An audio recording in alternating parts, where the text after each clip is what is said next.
I almost started the countdown with no stream. That's fantastic. It begins in 3, 2, 1.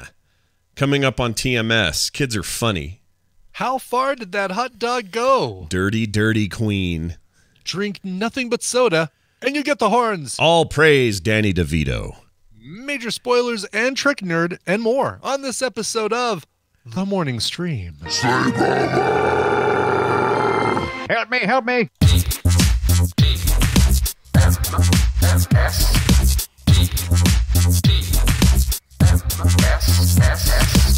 The Morning Stream. Man, give me $50.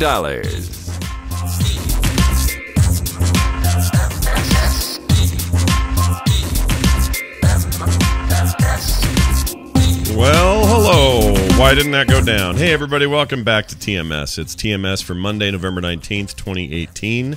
Scott Johnson here with Brian Ibbett. Good morning. Yes. Hi. Good morning. Happy short week. Happy Thanksgiving week in these American United States. Oh, that's right. Today we celebrate the coming over of them there. What were they? Pilgrims. Pilgrims, yeah. And they brought over some, didn't we bring over the smallpox blankets or something? What did we do? They gave us Pintas, Ninas, and Santa Marias, whatever those are. I think they're tortilla snacks. Oh, they're drinks. They're hot. They're hot beverages. Whiskey drinks. Liquor drinks, as they would say. Yeah, I don't know a lot about the holiday other than to say I'm going to eat a lot of good food and try to be good. I'm going to try to be not too crazy. Actually, how does that fit within your point system on Thanksgiving? It is really a crapshoot. I mean, basically, it is.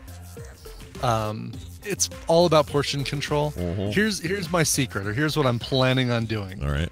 Is exercising a forced upon gating speed issue by putting my fork down between bites. Oh, this is fine. This is a great idea. Because usually you'll take a bite and while you're eating that bite, you're using your fork to kind of prepare the next bite and da-da-da. Nope, yeah. I'm gonna put the fork down on the plate, enjoy that bite, and then, smaller portions. I mean, I know it's gonna be tough, and the toughest thing is gonna be wanting seconds, and everything's so good. That is the whole problem with Thanksgiving. It's not that the food's great no matter what. The food's great, exactly. It's you put all this stuff in front of me and just plates and bowls and carafes of stuff. Mm-hmm.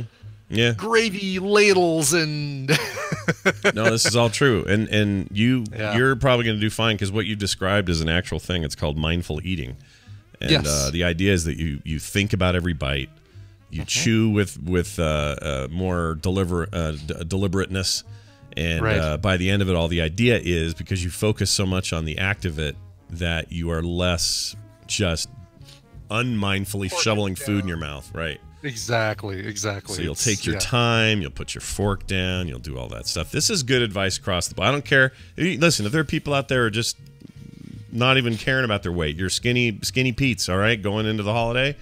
Still a good idea, just from a general health perspective, So totally, yeah. And I mean, just that keeping in mind that on the other side of all this, Saturday morning, after Coverathon, wake up Saturday morning, and I've got to go over to the WW studio. Oh yeah.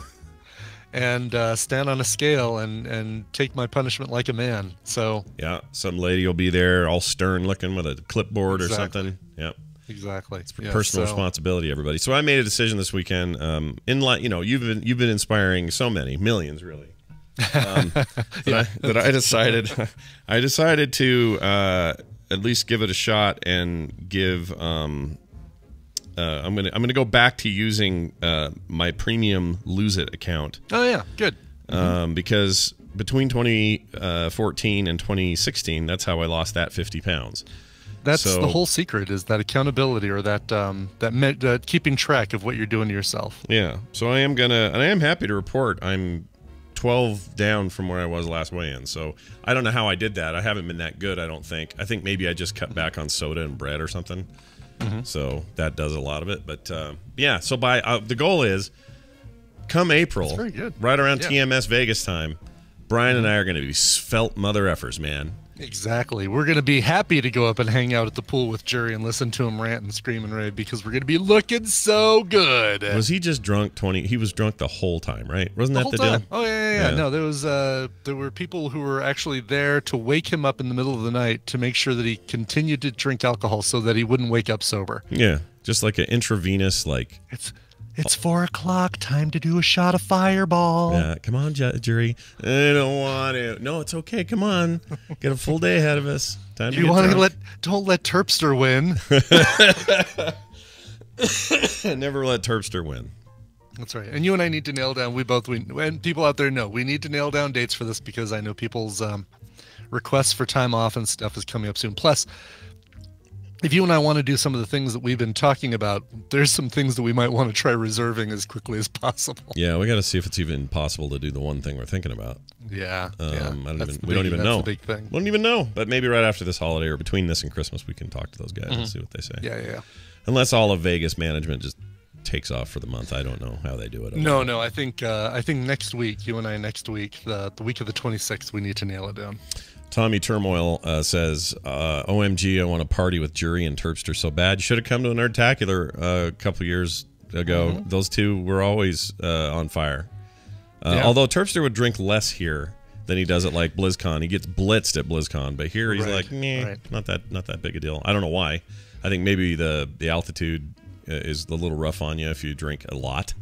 Maybe up there, yeah, up at the plus all the drinking takes place in the area, which then is another several hundred feet higher than the rest of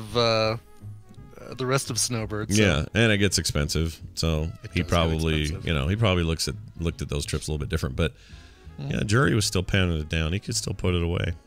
Yeah, that guy, he can. I'm sure his beard right now smells like smells like whiskey and pickled olives. Yeah, smells like something Granny Clampett might have going on in the backyard, if you know what I mean. Anyway, so I got to share this with you because I've been holding on to it and it made me laugh so hard yesterday. I just thought, well, I have to tell this on the show. So this 8-year-old kid, I don't know I do know his name, but I don't want to say his name on the show, but he's a neighbor kid.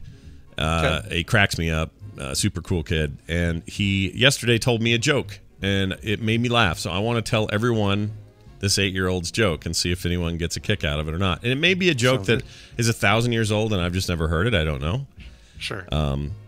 But just he's preparing to be a dad, I guess, one day, because it's a dad joke to be sure. But here's the joke. He comes up to me and he goes, "Hey, you want to hear a joke?" I said, "Yeah." He says, "Did you hear about that? The latest information, the latest update on that documentary all about constipation?" So Brian, so let's pretend I'm saying no. I haven't heard about that. Well, it's not coming out. Get it? Because it's constipation. This is from an 8-year-old. This is from an 8-year-old. Awesome. Yeah, and I thought I was going to fall over because it's all about who tells it, right? If this was some other adult telling me this, I don't think I would laugh so hard. But because it was this 8-year-old kid, I was in stitches. I thought it was really funny. And now I'm going to tell that joke in other places. His other follow-up joke, by the way, was a little bit more routine. He says, he goes, "I know a knock-knock joke, too." And I said, "Oh, great, I love those." He goes, "Okay." He goes, "So, Brian, I'll do it to you." So I pretend I'm the kid. Right. I go, "Knock, knock." Who's there? Hold on. Oh, Ipe. Ipe who?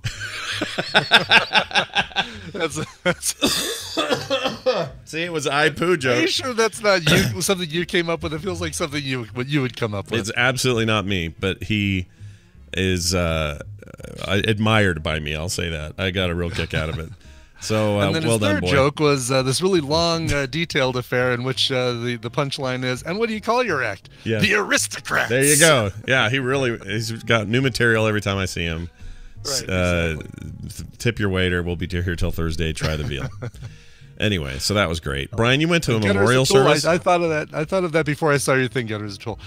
Yeah. So I'm going to try and do this without being sad and bring the show down. But so I have free hotel room muted on Twitter now, so I don't have to hear his perfect. reaction. So Okay, you're fine. Go ahead. Yeah. So went to a memorial service on Saturday for a friend that Tina and I lost. We talked about this a little bit on Facebook and in the Facebook Tadpole group and stuff. But basically, lost a friend of ours to alcoholism, and his connection to the Tadpolers, connection at least to Coverville, was the Coverthon about 3 or 4 years ago.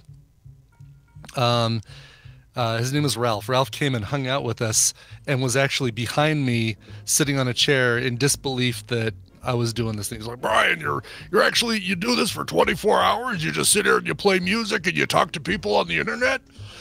And, anyway, really, I remember this guy. I think you remember him. Yeah, I totally remember him. Is he wait, am I confusing him, or is he the one that's also was in the you guys had him in the trivia team or something? Or he was involved in that way? Okay, wrong guy. He was then. not all involved with the trivia team. Right. But anyway, alcoholism was his big demon. He fought and kind of lost that battle. But anyway, so the memorial service was on Saturday, and we met him through Crazy Neighbors, and some of their friends, and we went and sitting there in the pews. Took place at a church. And the pastor is a guy named Ryan, and dude is like this guy probably on the weekend sprays his body with Axe and goes out clubbing, because he had the completely shaved head except for a little strip on the middle, and then dressed nicely, but he had tattoos coming out of his sleeves that you could kind of see on his hands and stuff. I mean, really, really nice guy, but definitely kind of Broheim looking. Sure. Pastor Bro. Sure. Anyway, so he's delivering the service and giving the eulogy and stuff for Ralph. And about 4 rows in front of us is a woman on her smartphone filming the whole thing. Filming a funeral? Filming a funeral. Basically, she's got her phone out. For some reason, she's got her flash on, which you don't really need. It's very well lit in there. But, wait, she's filming, making video, and the flash is permanently, on? The flash is permanently on, and she's recording a video of the entire event. And to the point where, after some of the family members go up and speak, the pastor gives the microphone, says, hey, anybody in the audience who wants to tell a story about Ralph, here's the microphone, and passes it around. A few people speak, and then the woman who's holding the phone takes it, and she gives her camera to someone else to point their camera at her. So this is when I noticed the flash is on. Yeah, because it turns toward you. Because it turns towards me. And so she's giving her delivering her memory of Ralph, which I still don't know what her connection. I couldn't tell if she was a friend or she was more talking about how sad things like this are, as opposed to actually giving a memory of Ralph. But people grieve in different ways, that's the way it goes. Sure. Right. And then she finishes talking, gives the phone back to her, and she videotapes the rest of the event. And I'm thinking to myself, all right, I mean, I guess if this is because there was somebody who really wanted to be here and couldn't make it and wanted to, right? Even then, but I can't imagine ever saying, "Hey, what do you say we break out the old video and watch the Ralph's funeral video? Yeah, get some wine and some I understand popcorn." if it's your kids are performing at a thing, or you got some of that stuff makes sense to me. Someone speaking for the first time at an event or whatever. I get it. Videotape that stuff. My biggest question, though, Brian, the burning one in my heart and mind is sure. Vertical, horizontal. How was she filming? She was filming vertical. My gosh! If you film at a funeral, you don't have the wherewithal to know that the right way to film is horizontal. Does she have no respect for the dead or the living? That's right. Exactly. That's well put. Yes, exactly. Good Lord. That's terrible. You don't film horizontal. Listen, vertical anywhere I think is dumb unless it's a quick emergency. It's like, I'm witnessing a cop beat a guy. Get it out there. Go. It doesn't matter. Vertical's fine. Yeah, exactly. Oh, this is the quickest way I've got. I can push the button with my thumb. Blah blah blah. Yeah. But yeah, I mean, if it's like, hey, I'm planning on recording my daughter's first dance recital. You are planning this. You're going to charge that phone up, and you're going to make sure that you've got kind of an unobstructed view of the stage, and you're all planning this and preparing for it. You better have that phone sideways. Yeah. Because nobody wants to watch this small little video with these big black bars on either side when you finally prop it up onto your TV or send it via YouTube or whatever. Yeah. Come on now. Yeah. Seriously. We live in a society here. Get your crap together. Vertical video syndrome is a real problem. John Florida, 1968, just put a video that'll explain it to you. But yeah, I'm tired of them. Knock it off. We all have TVs that go this way, not this way. Right. This Exactly. way. And you know what? Also, when I get a phone and I get a video from somebody or a photo, I'm like, oh, I want to see their wedding photos. And the minute I see it's vertical, I just think you're lazy and lame. Not into it. Don't care. Right. Don't care. Right. Anyway. Totally true. Well, I'm sorry about your friend. And anyway, yeah, it's a long story, and we kind of knew it was going to be happening because he had left rehab a few times, gone back in, left rehab, and was kind of out on his own, unmanaged, and wanted it that way. And it was kind of like, oh, this is, he's basically usually when they do that, wanting to go. Yeah, when they don't want when they no longer want the help or refuse the help or whatever, that's usually a bad sign. But he's a great guy. We miss him, and anyway, back to the show. Hey, let's cheer things up. When I die, look, I'm gonna have a rule. I'm gonna have a sign out in front of my funeral when I die that says no filming. And then I'm going to say below it in parentheses, that includes vertical, you idiots.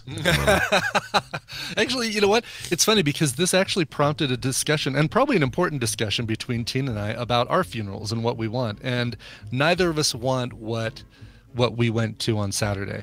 The way I described it, Tina's like, yes, this is what I want. I want a big, relatively large room. People can stand up, walk around, a bunch of cocktail-sized tables. So everybody's kind of standing up, has a place to put drinks or little snacks or that sort of thing, kind of like the reception after one of these things. But then, have a stage and a microphone, and if somebody wants to go up and tell a story, the thing will begin with somebody saying, hey, here's what we're all here for, blah, blah, blah, blah. There'll be little videos of me drinking thickened liquid in the background and saying, oh my God, this is what eventually ended up killing him, was thickened liquid. Oh my God, we if only we would have known now what we didn't know then. Right. Or something like that. But that's what I want. And an open bar. Yes, Amish Overlord. Absolutely an open bar. Oh, you want alcohol there. Okay. All right. Oh yeah, absolutely. And I want it to be a fun event. I want cosplay, like some Brian Ibbett cosplay at my funeral. Yeah, you want some furries there? How you feel about that? I'm fine with furries. Sure, yeah, me too. I got no problem with furries. Me too. I think that's great. Have some furries there. Yeah. Bring in like half a Ren fair, something like that. Sure. Some guy dressed up as a Protoss zealot. Why not? This is all good. Here's my Laura, for real. I'm not dying. Well, I mean, we're all dying. Come on, let's face it. But I'm not dying. Nothing that I know about, anyway. No, I assume she's kidding. I would hope. Also, what was I going to say? Oh, here's my plans for my funeral. I actually don't really care too much because at the end of it all, I'm not there. So it's not like I'm going to get to enjoy it or. Yeah, but the funeral's not for you, Scott. Yeah, so I guess what I'm saying is let them have what they want to have. Because if I tell them what to do, let's say Kim's around still when I die, and that should almost 100% likely be the case, by the way. I want her to do whatever she's cool with. Like, they can do whatever. If they decide it's something super quiet and conservative, fine. If they decide they want to dress me up like, a clown and throw darts at my corpse, that's fine too. Because I don't care. When I'm gone, I don't care. There's something to that. You want it to really accurately represent the person and their wishes. So I'd say maybe not, like do whatever they want to do. Like, well, we're going to have Brian passed away, so we're going to have an extremely quiet, somber event. I want to make sure that at least the front 3 rows are crying and not a smile can be, happen at this thing. Well, don't get me wrong. I can't stand events like that. I hate funerals. Yeah, I want a party. I want people to have a good time. I want people to say, "Oh, Brian, celebrate his life, not mourn his death." Is the situation. All right, and then I'll leave a note that says, "Celebrate. Don't be boring." And then they can interpret that. Don't be boring. Don't be boring. And then they can Scott's wishes.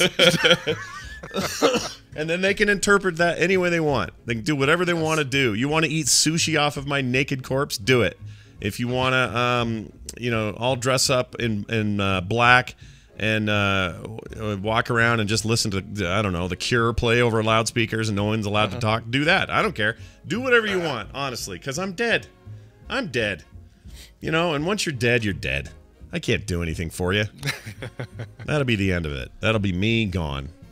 It'll be just thousands and thousands of hours of podcast content out there people will have to listen to if they want. That's right. If they need some scat still. Yeah. If you need a dose of me or Brian, you're going to have to do it posthumously with all our audio content we've created. Jackalope says, if we eat sushi off your corpse, I'm definitely filming that. Oh, gosh. Well, if you do, make sure it's in landscape. Yeah, put it in landscape mode, or else we're just going to delete your stupid file that's vertical. Okay? All right. Hey, you know what it is? It's a Monday, and I like Mondays. You like Mondays. A lot of people, I love Mondays. A lot of people hate Mondays, and I don't get it because screw the Boomtown Rats. Actually, right. I don't care for Mondays. It's tough to get up on a Monday, and sure, I get that, and I understand why people don't like it. But we have a different reason to like it because Dunaway comes on. This is the reason. Yeah, right. This is the reason right here that I like it. Yeah, this right here, this show, this stuff we do on Mondays. This is why we enjoy it. And now I'm going to play this.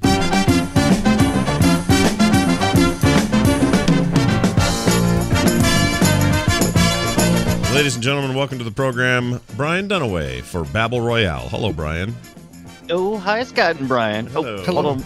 Hold on 1 second. I got to turn a microphone vertically. Oh, yeah, do that, will you? I assume you're with us on this whole thing, right? You don't like the vertical. Yeah. Oh, I don't. Look, this is how I feel about it. Okay. I don't care. You don't care? Because if you film anything on your iPhone and you send it to me, I'm not going to watch it. Yeah. Horizontal, vertical, It doesn't matter. Right. It's not going to happen. I don't care about watching your kids' recital. I could care less. Yeah. Don't send it to me. I don't want it vertical, horizontal, or diagonal. I don't care. You're not into it. Also, can I just say as well, I think part of the problem is not the laziness of people, because of filming something with a phone is already lazy. How about the phone companies make the camera in the middle of the phone so it makes sense to hold it horizontal, because right now it's much easier to hold it vertically. Oh, now here, that's interesting. That is a very good point. And you should be able to do it dynamically, because as it stands right now, it is already dynamic depending on your orientation. So if you're holding it vertically, your camera responds and goes, oh, I'm vertical right now. Because, you know, sometimes you'll take a video and you thought you had it horizontal, but because you were tilted a little bit and the rotoscope thought you were saying sideways, it does it the other way. Now, how soon before a phone company, a phone maker, figures out how to do a display that's kind of like hovering like on a gantry, so that no matter how you turn, you can rotate your phone a full 360 degrees, and that camera will always stay horizontal. Right. Or hey, how about this? How about the camera film horizontal? Screw you people. Put a couple of cameras on there each side, stitch it together, do something. Yeah. This is not a user problem. Yeah, it's not an insurmountable problem. I totally agree. The fact that I can't gimbal, not gantry. Gimbal is what I was talking about. Yes. Is there a way to hold this up vertically and have it lock? And not have it. It's more comfortable in my hand to film with it vertical. To film vertical. Right, but I'm saying, is there a way to lock the camera so it films horizontal, but I can hold it vertical? No, not currently. You can lock it. You can set it so your screen doesn't rotate when you do that, but not your camera won't. I mean, I guess technically. Oh, that's a good question. If you lock it, if you do that screen lock while it's horizontal and then you put it vertical and start recording, will it stay horizontal? I know what you're saying. Yeah, right. There's no reason why your video will still look horizontal, and you'll be holding it, and it'll be harder to. And there's zero reason for it not to work. That's just lazy something. Somebody's being lazy. I don't know who Somebody's being lazy. But I'll tell you, because I ain't watching your video. No, but I'll tell you who's not lazy. On the phone with us right now is a listener who would like to participate in today's Babble Royale. Hi, who's this? Hello? Why? It's Marcel Marceau, everybody. Hold on. Why can't they hear me? I bet they can hear me, and I just can't hear them. But they can hear you. But they're yelling currently. Hold on. Sounds for incoming messages. Oh, I'm doing this again, aren't I? It's happening again. Well, we don't have the crackle noise, so no, there's that. Yeah, but I thought Chrome fixed it, but maybe Chrome didn't fix it.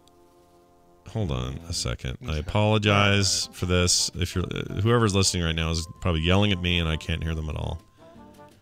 Let's see. Default. Okay. Yeah. Speaker. Default. Right. Line out. Built in.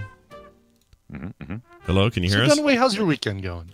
Well, it went better than others, I suppose. I guess it could have been worse. I was listening to you talk, and I was like, man, this is like when he goes to the movies. Yeah. It's like maybe you just don't like going to funerals. Maybe that's just a problem. Yeah, that's what it is. problem. All right, we're gonna I try. guess I can't ask you about the thing without us blocking Scott from being able to get a caller, can I? 807 Sig in the chat is our caller, but I can't get it to work, so I don't know what's going on. So 807 Sig, right. You get to choose the stuff today, even though you're just in the chat. And yes, we hung up on you. I had to. It's not working. All right, so 807 Sig, I'm going to go ahead and describe the thing that we're doing here, and you, in the meantime, tell us who you want to go first and who you'd like to win. But here's the deal. I'm going to give Scott and Brian a topic. They're going to go back and forth with answers for that topic. If one of them gives a wrong answer, a repeated answer, or they take too long to come up with an answer, the win is going to go to the other player. 807 Sig, your job is to predict who's going to come on top based on the topic. Today you're playing for a copy of Mass Effect 2, Whoa. Courtesy of William Hill. Best Mass Effect game ever. That is such a great game. Yeah, no kidding. So good. Big thanks to William Hill. And 80 Days and Cannibalt. Also, you'll get Steam codes for. So, you can play that on your phone, but you can also now play that in Steam on a big screen, which is kind of fun. Cannibalt is excellent on Steam. I have it there. It's great. Cool. Very cool. All right, your quiz today comes to us from Carl Cornell. Not the Carl Cornell. Oh, just A1. Carl Cornell. It's like A. Whitney Brown. Or F. Scott Fitzgerald. We talked a little bit about airports last week when jury slammed DIA for being a piece of crap to get through, and I can understand that. Scott, you even have your own story about DIA being a piece of crap to get through. Well, we want to know the busiest airports in the United States based on their 2017 number of passengers who went through them. Busiest airports in the U.S. is really, I guess, what it comes down to. Like, okay, so you the busy. How many? The top 10? What we got? Yeah. Oh, you know what? I've got the top 30 in front of me, which I'm not going to do that. We're going to say the top 10. Yeah, I like the top 10. 30. I like the many. top 10 Yeah. because Even it's not going to take that long anyway. and even so. if we get it right, he wins anyway, so it's good. And if we lose, Right. if he loses, then it's normal, and we're not still going at 4:00 in the afternoon. So this is perfect. Exactly. So, knowing that that's the topic, 807 Sig, who do you think is going to win this, and who would you like to go first? Let's see. We'll get an answer from him shortly because we deal with the lag inherent in the system. That's right. All right. Well, while we're waiting for that, real quick, Dunaway, we're doing Boop Show today. Yeah, you're good for that. Is that what we're doing today? Yeah, we got to. Oh, Scott and Scott, he says. By the way, Scott. So Scott to win and Scott to start. All right. So sweet. Got to win. I'll begin and say LAX. LAX, number 2 on the list, absolutely, with 41 million passengers passing through in 2017. Also, Number my 2. least favorite place to be in the world. But anyway, It is my least favorite airport. If you've got a connection, even if you don't, like just the crap you've got to go through for parking and getting a rental car when you get there, it's a pain in the butt. Yeah, it's no good. All right, Dunaway, what do you got? I'm going to Atlanta, Hartsfield Jackson. That's a good one. Number 1, yes, 50 million, 50.2 million. If you've ever been, you'd believe it. That surprises me. I mean, I've been, and it was busy, but I didn't know that was it. I mean, I wouldn't have said that was number 1 because I just wouldn't have known. But all right, that'll work. All right, JFK. JFK in New York, 29.5 million people go through that every year, and that makes it number 6 on our list. So very good, Scott. All right. Very good. Yes, Very good. yes. Over to Brian for this one. I've been to Dallas, Fort Worth. That airport's pretty big. It is. It's very big enough to make it number 4. DFW, Nice. 31.8 million people. Also, the scariest ride ever had. But yeah. Oh, really? Like landing or What? taking off? Yeah, Taking off. Really? Yeah, taking off. It was one of those cases where it's like, hey, we're gonna put you in an extra big plane, and oh, by the way, you see all those little planes going canceled. Everybody's canceled except for your plane. Good luck. Yeah, I don't like that airport much either in terms of like quality of life experience there. However, I did flood a toilet there once, but my flight had to leave and I couldn't tell anybody, so I just left it. So I was in the bathroom there, and then I wasn't even doing anything. I think I blew my nose through the hanky thing into the Kleenex into the toilet. It did its little auto flush, and then went blah, blah, blah, blah, blah, blah, blah, blah, blah, to the top, and then started gushing out the sides, and I just went, I'm out. Where are you going, babe? Gross. Sorry, my wife's sitting here cleaning all my crap up. One of these is newer. This is newer. Thanks. Sorry. Don't take the newer one. Take the newer. Yeah, leave the newer water. That fork. Thanks. Jeez. She's so efficient. Anyway. I hope you leave her a tip. Yeah. Kim, that'll be at her funeral. We're talking about funerals today, babe. At her funeral, it'll be, she was very efficient. We'll say that about her. Anyway. Right. I fall on the side of Scott with that, by the way. I really don't care. I'm not going to be there. You do what makes you happy. However, I will back away from the edge that Scott has given, which is eating food off my body. I am very much, at least show reverence for my body. I don't care what you do with it. Just show a little reverence. Well, but you're out of it now. You don't have. It's not yours. You're done. You're dead. But it's your last chance I'm not talking about what to do. I'm not talking about my body or whether I will care or whether it will affect me hereafter. I am worried about my image, because in addition to living, you also create a lasting memory and image of yourself, and that would be destructive to that. Don't do that. Look, the last thing, my last gasp on my deathbed will be the thing where my final thing where I get to tell people what to do, and it will be bring me more Jell-O, or my bed's uncomfortable, or change my bedpan, or whatever it is. And when I get to pants are squishy. Once I I'm guess dead, that's the difference. Maybe Scott sees himself dying as a very old man. I see myself dying next week. Once I'm dead, all I care about is I hope they all have a good time. That's it. That's it. And whatever that is, that's on them, man. They got. And that's what I want to enforce. That's why I want to force them to have a good time. I don't want to. Right. I don't want to just like leave it up to somebody to maybe ensure they have a good time. No. I want them to have a good time at gunpoint. Yeah, nothing works better, we've learned in history, than forcing people to have a good time. I think it works really well.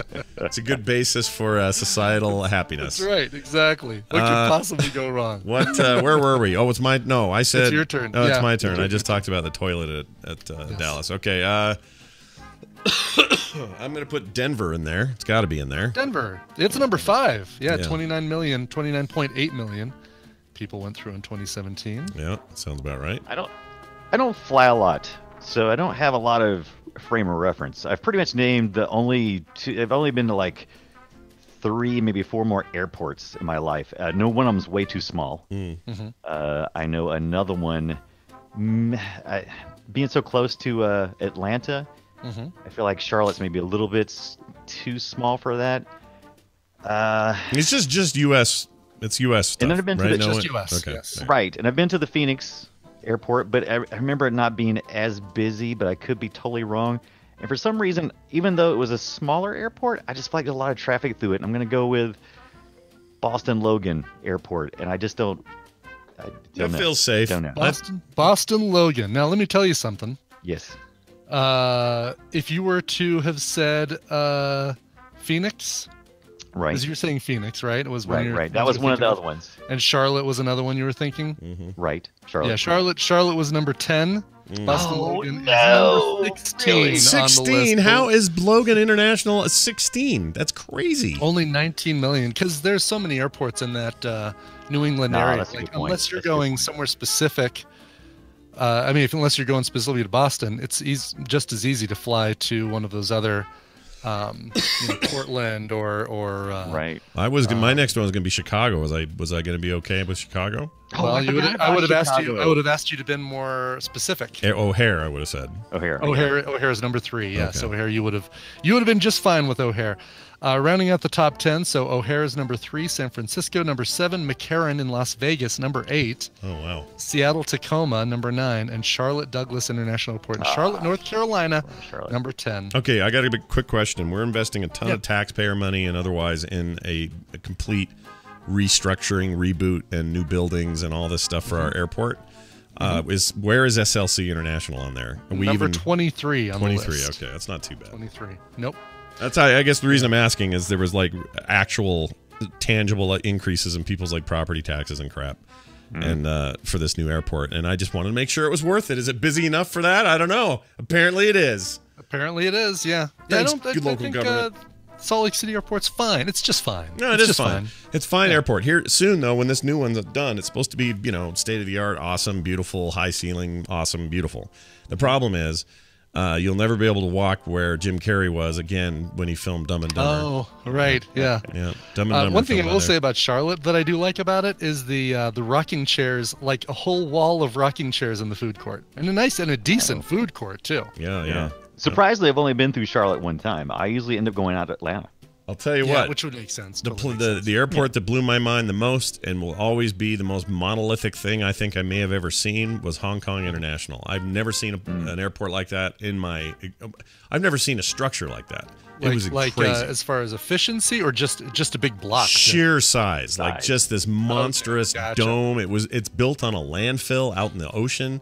Like it's not even a part of the island technically. It was built up and then built there, and it was just so freaking big. Like everything seems small now compared to that. There was nothing like that thing. It was crazy and really clean and really nice. Nice airport. But it felt like I was in space. I was on another planet. Like you were in the future. Space? Yeah, I was like I was in that place where they all get like in Men in Black. They show up and Rip Torn's there with all the stuff going on, and Will Smith's like, "Whoa, I've never seen this before." It's kind of like that feeling. Not that the people look like aliens or anything. I look like the alien. I was 6'3", walking around with a bunch of very short people, and it was weird. Anyway, Daryl, Brian, we haven't had Daryl on for this for a long time. I don't know why I did that. Blame the Dayquil I'm taking. Daryl, you've done it. Brian, gosh dang it, Brian, you've done it. Thanks for that. Today at 3:30, you and I will be partaking in the Boop Show, which I very much look forward to because we missed it last week because that was the beginning of this hideous illness, and I'm now on the tail end of it and can produce shows at a reasonable rate. So you and I will be talking today, and I have got stuff to say. Oh boy, things I found this week. It's almost good that we missed a week because I got stuff. So I'm still playing the same games from last week. Fantastic. That's today, 3:30 Mountain Time, frogpants.tv. And by the way, I didn't mention this before, but dude, what won in the chat room? You just got to send 807 Sig. Congratulations! Yeah. I sent him a message in.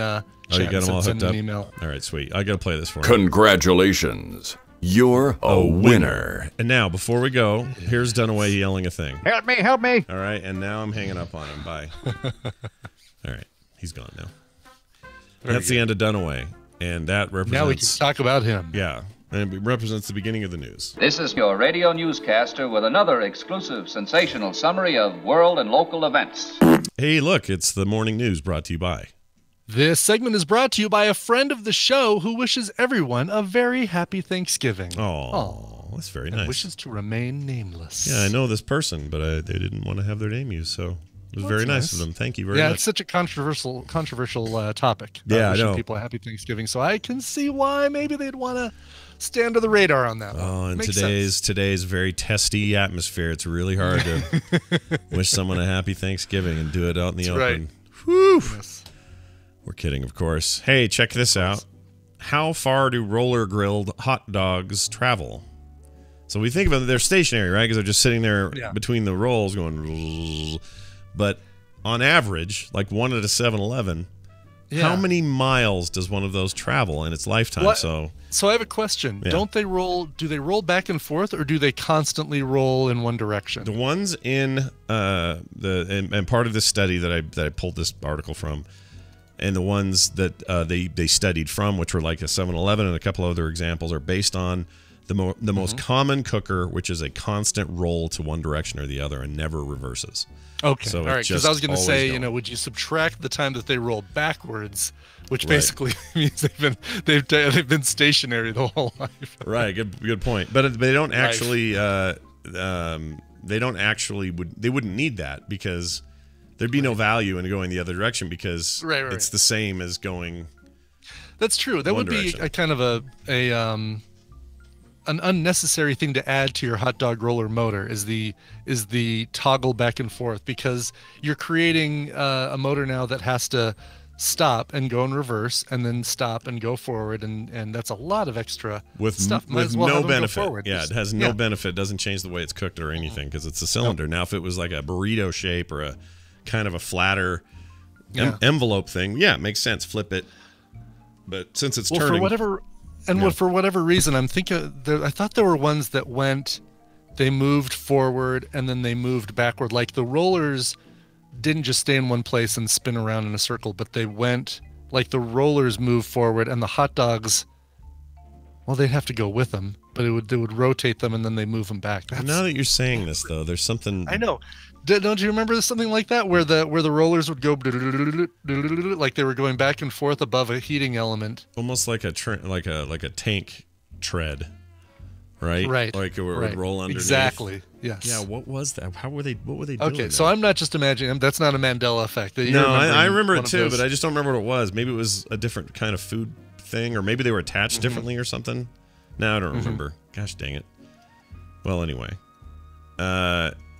somebody got real hardcore into this, and they wanted to find out exactly how long or how far one of these hot dogs would travel on average.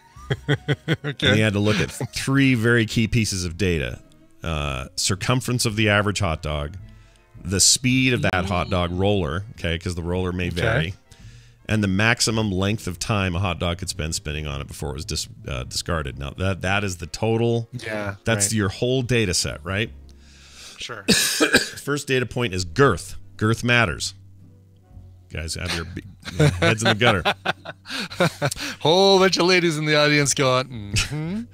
It says he did this. He purchased 3 regular-sized bite hot dogs, a bag of gummy worms, and a child's ruler. Then he debunned each hot dog, wrapped a gummy worm around once around the middle of each hot dog, marked the spot where the worm intersected itself, bit down, and measured.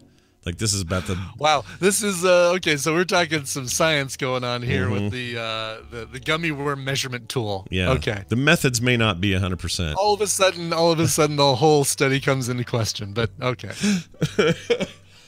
Biting down instead of tape measure.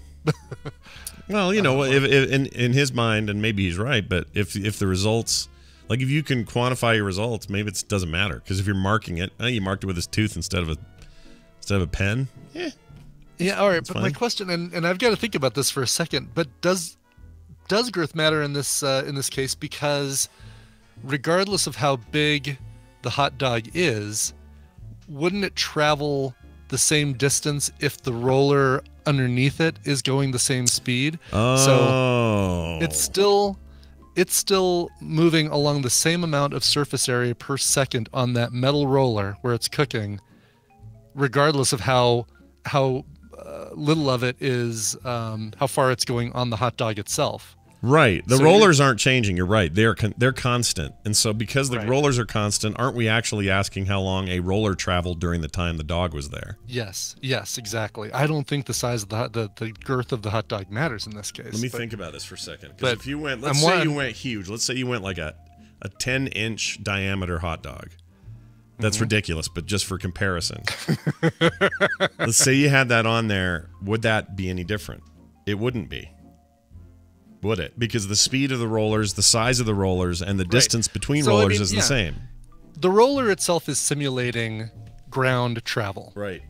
Like, that hot dog rolling on a roller versus just rolling on a flat surface would be going the same distance. Yeah. No, I agree. I think that's right. I think this is all busted because of that. I mean, his data may not maybe still be significant, but I think it's marred by this point about making girth matter. Right. Actually, we have just solved the great grand old question: does size matter? Turns out it doesn't. turns out it doesn't. What's amazing though, I mean, is the discussion going on in the chat room. Like, Icor says, no, Brian is right, but other people are saying, no, the girth matters. You're measuring the circumference of the dog, not the roller. There's a gearing ratio at play. I don't think so, because if you're just measuring how far that hot dog would have traveled, all you're doing is just saying, well, that roller is the surface area that hot dog would travel on. Yeah, and you're not saying how long does it take to get from. Let's say you made a point on the fat hot dog. You're not saying how long did it take for the point to come around all the way around. Yes, you're not saying that. You're saying how far did that thing go if this was moving on a plane and not in place. Like if those rollers were off their hinges and rolling on the ground in a perfect scenario, how far would they roll? Not Right. Yeah, I complain. This is 100% true, because in that scenario, let's say it was unhinged and you have the two rollers and they're out there in the desert and they're just rolling forever, and on it is a hot dog of any size. Right. It's the roll. You're depending on the rollers entirely. That's it. You'll get more. You'll get more RPMs on a smaller hot dog. Right. More rotations per minute than you will on the fatter hot dog, but the distance is the same. You're not going to get any better speed. Exactly. Yeah. Brian, we're scientists. Look at us. I have a question though. Can you go to that link and then scroll down a little bit to the sure. just to the it's kind of weird. There's a keyboard and like a post-it note where he's got some of his data. Can you tell me what's wrong with the C button there on his keyboard? Can you see that? Not yet. I haven't gotten to it yet. Let's see. Is it below the? I see a picture of the Big Bite hot dog and the gummy worm. Yeah, you got to go down further. Yeah, okay. yeah. Wait. Oh yeah. What is that?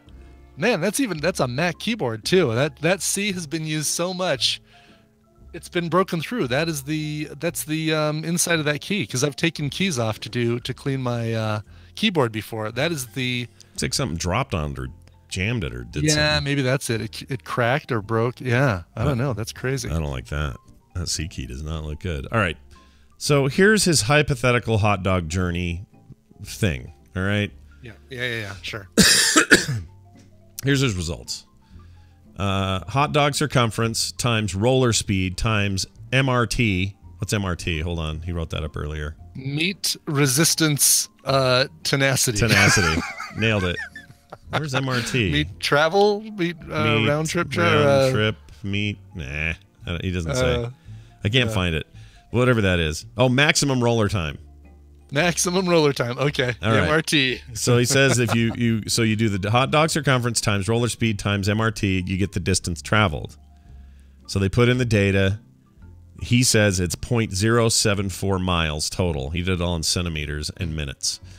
And then came up with the miles, which is interesting. But anyway. Yeah, people in the chat rooms, I mean, I said it perfectly. You'd measure the circumference of the roller, not the circumference of the hot dog. Yeah, if the hot dogs were rolling, okay, you know what? That's what he's done. He's basically said, whatever the rate of the speed of the turner thing is, the roller speed. Yeah.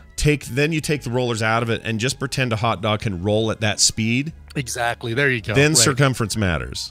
Yep. Then it matters. Okay, I get that. And then the problem is you can't wrap a gummy bear around one of those rollers, especially when it's hot and constantly moving. See, but this is why, and this is fun stuff because it makes your brain work. But this is why I actually kind of disagree with this study, because the entire premise is how long did that thing? What distance did that thing roll on those rollers?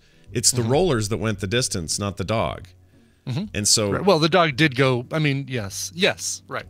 I mean, right. You're really asking how far would the rollers get in the original question. Now he's decided to say, well, no, what I want to know is how long, because it's a much more interesting question to say how long did the hot dog roll. Well, of course, because you've got a finite time that the hot dog was on those rollers too. So this is some sciencey stuff, man. Listen to us with our physics knowledge and our whatnot. Interesting. So a big bite went 7.53 rotations per minute. Right. Let's see. A typical roller grill dog spins at 0.02 miles per hour. If it hopped off the treadmill and got a little more ambitious, let's see.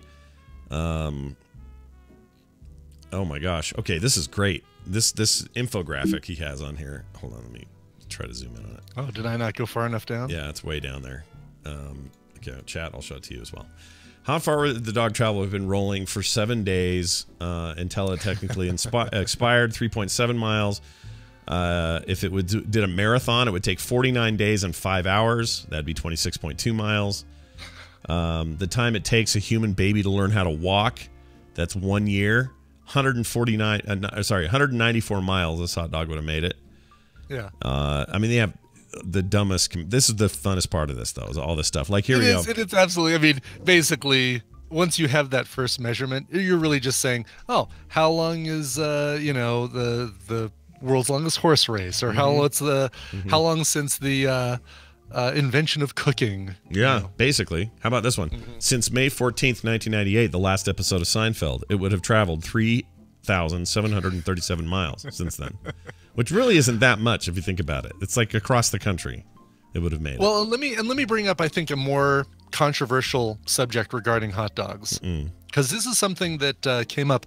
The local news. It's in between telling you the weather and the traffic and what's going on in Washington. They've got to have this little slice of life stuff. There was a controversy on Facebook.